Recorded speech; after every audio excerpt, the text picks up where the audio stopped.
Hi guys!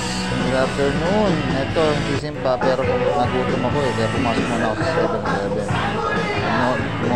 Kumuha ko ng hotdog. At mineral water. Kasi napaaga ang dating ko dito sa St. Pio. Ayan. Medyo hinihingal din ako dahil na medyo nagmamadali. Baka abutan ako ng ulan. Pero napaaga. Ayan. Sa counter na ako. Some dessert syempre. Ayan. May kasama ako doon sa sa kabilang table. Pero ito, ayusin ko na muna yung kinakainin ko.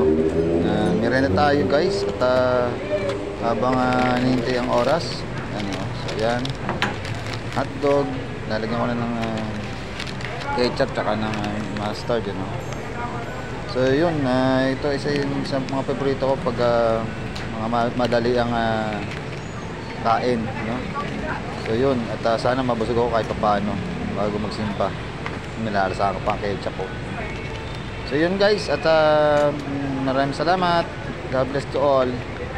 Happy Sunday and happy weekend nga pala. Holiday bukas sarap. God bless. Bye bye.